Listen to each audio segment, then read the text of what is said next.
Hello all. Today we are going to cover Plato and this is our first class. All you have to do is to just listen it as an audiobook. Now who all should go through these recordings. So even if you are a fresher, you can go through this as an overview of PSIR. And even if you are experienced or you have done the syllabus for at least once, you can refer this for your revision. So let's begin our today's class. As I have already mentioned earlier that today we are going to cover Plato. तो इसको बस audio book की तरह सुनो आप लोग, और जिन्होंने अभी शुरू ही किया है प्रिपरेशन, वो PSIR ऑप्शनल वाले, तो वो सिर्फ एज एन ओवरव्यू ले लो इसको कि सिलेबस में है क्या पूरे, और जिन्होंने कर लिया सिलेबस को कंप्लीट वो इसको एज रिवीजन देख सकते हैं. ओके, सो प्लेटो के बारे में देखते हैं. तो प्लेटो का बर्थ हुआ था 428 BCE एट एथेंस. ठीक है, एथेंस जो है वो एक सिटी स्टेट है. ना सिटी स्टेट किसको कहते हैं? तो सिटी स्टेट मतलब सिटी और स्टेट. स्टेट का होता है कंट्री, स्टेट को एज अ कंट्री यहाँ पे रेफर किया जा रहा है. तो सिटी भी हो और वो एक कंट्री भी हो, मतलब एक ऐसी कंट्री जो कि एक सिटी हो. जैसे वाटिकन सिटी है, तो वाटिकन सिटी एक कंट्री भी है और एक सिटी भी है. ओके, प्लेटो जो है वो कंटेम्प्रेरी ऑफ बुद्धा भी बोले जाते हैं. और जब यहाँ पे इंडिया में बुद्धा का टाइम पीरियड चल रहा था, तब वहाँ एथेंस में ग्रीस में वहाँ पे प्लेटो का टाइम चल रहा था.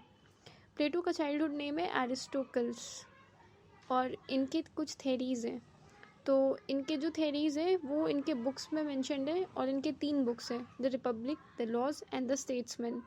रिपब्लिक में इनके सबसे ज़्यादा इम्पॉर्टेंट वर्क्स देखे जाते हैं.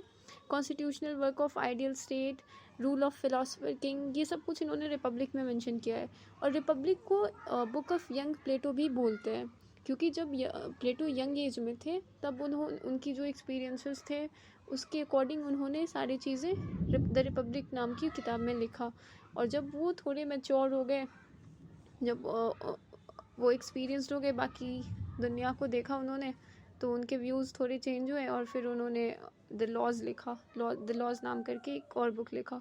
उसमें उन्होंने रूल ऑफ लॉ के बारे में मेंशन किया है, और द लॉज बुक को बोलते हैं book of mature Plato. And the third one is Statesman. तो Statesman is not that important, तो हमें सिर्फ द रिपब्लिक और द लॉज पे ही देखना है.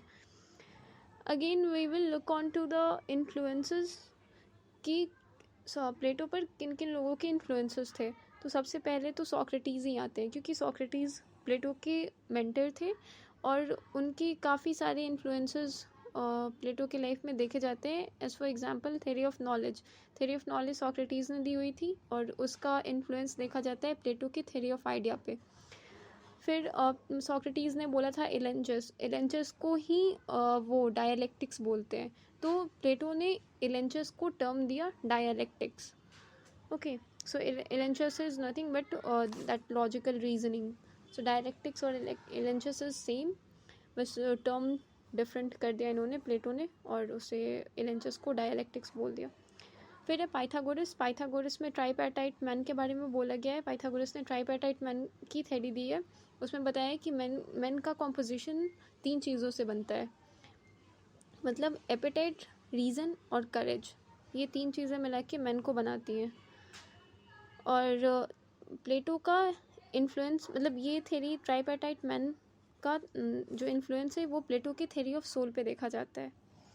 देन कम्स हेरेक्लेटस को थ्योरी ऑफ चेंज भी हेरेक्लेटस ने एक थ्योरी ऑफ चेंज दी थी, और इसका भी इन्फ्लुएंस देखा जाता है प्लेटो की थ्योरीज में.